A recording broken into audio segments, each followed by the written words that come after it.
Ating lahat. Um, yun.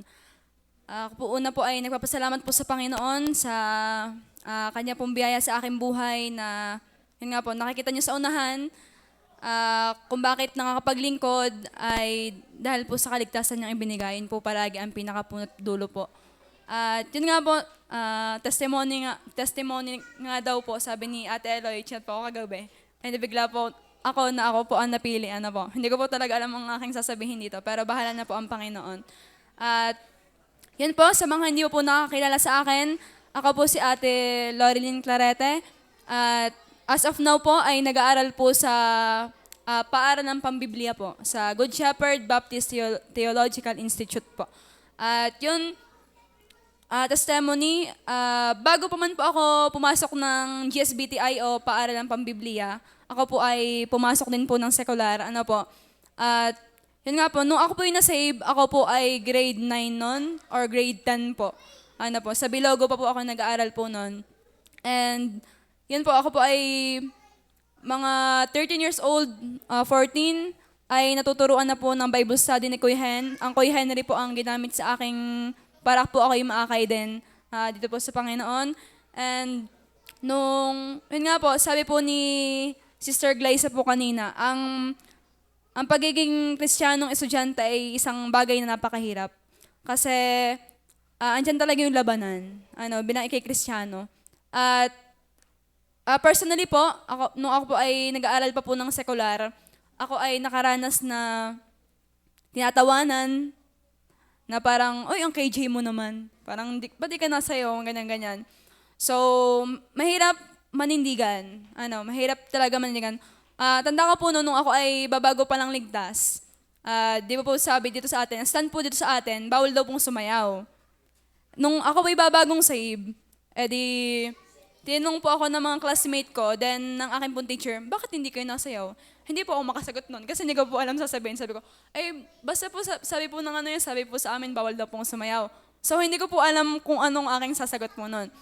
So, yan, nung ako po ay, yun nga po, nakaranas po na ako'y pinagtatawanan. Ako po ay nakaranas na lagi mag-isa lang, mag-isa sa tabi. So, meron naman ako nagiging kaibigan po noon, that time, meron po ako nagiging kaibigan. Pero alam niyo po yung pakiramdam na sila ay kawang sa iyo. Kawang sila sa iyo. Nakikipag-usap, pero sila ay kawang sa iyo. Pero pagdating na sa Panginoon, oy tara, tayo mag-Bible study muna. Sila ay lalayo na. So, madalas nararanasan ko po maging mapag-isa lamang. Yun po yung aking naranasan nung aking sekular. At sa paninindigan nga po, pinanghahawakan ko po itong na ito, na tayo ay bilang Kristiyanong estudyante, tayo ay makikisama pero hindi tayo makikisama. Yun po lagi yung aking pinanghahawakan na, ano naman kung ako ay KJ sa harapan niyo? Parang nasa isip ko po, ano naman kung ako ay KJ sa harapan niyo? Ano naman kung ako ay nakakatawa sa harapan niyo? Basta ang Panginoon ay nalulugod sa akin. Yun naman po lagi ang aking pinanghahawakan po. Mahirap lalo't nag-iisa po, nag-iisang Kristiyano din, sa family din. At yun po, ay babalik po tayo ngayon sa buhay ko naman nung ako po ay nakapasok po sa paaralan ng Pambiblia sa Good Shepherd Baptist Theological Institute po. So, kung sa sekular, kung ating paghahambingin po, ang sekular po at ang pag-aaral po sa Bible School ay masasabi ko pong mahirap. Mahirap. Nung hindi ko pa po siya, yung binabala ko pa lang pong pumasok sa Bible School, akala ko po madali. Madali talaga ang mag-aral sa Bible School. Madali ang mga subject, maganda-ganda po. Pero po, yung ina-expect ko na madali ay masabi ko pong mahirap. Pero po, alam niyo po, mahirap na masaya ang mag-aral po sa paaralan ng Pambiblia. Bakit? Mahirap pero hindi lagi mahirap. May saya din, pero hindi man lagi masaya. Kaya, isa po sa pinahawakan ko pong rin ngayon sa Bible School po, sa pag-aaral po sa Bible School ay, yung pong sinabi po ng isang tao sa akin, pinayo niya po sa akin, take heart.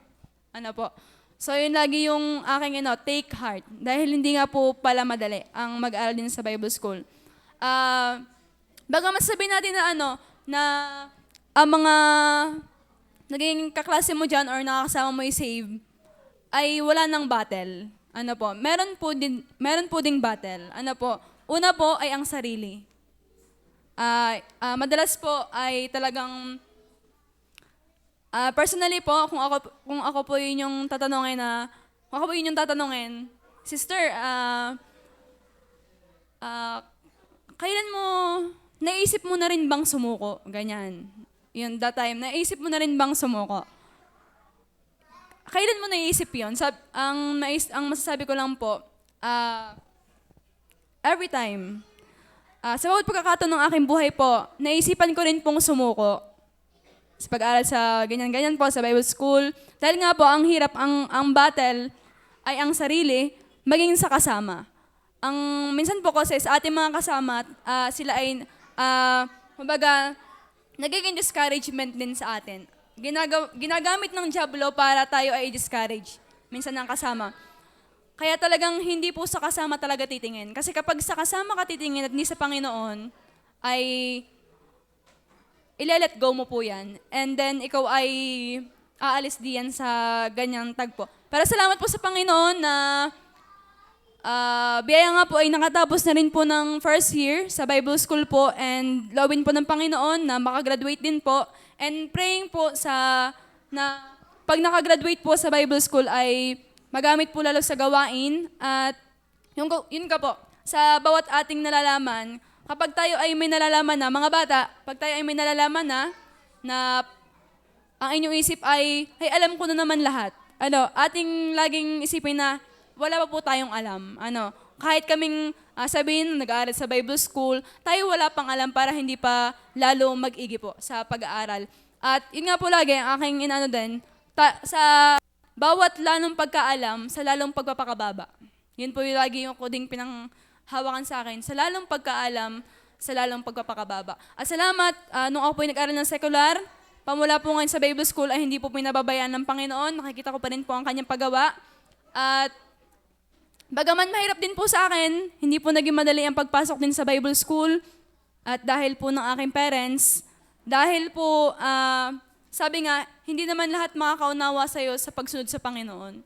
So, pinagpe-pray pa din po ang aking family. Alam po nila na ako'y pumasok ng Bible School, pero hindi po nila, kumbaga, alam nang nila na pumapasok sa Bible School, pero hindi nila alam na, kumbaga, yung pinakamalalim nun. Ano ba yung Bible School naman, ganun-ganun po.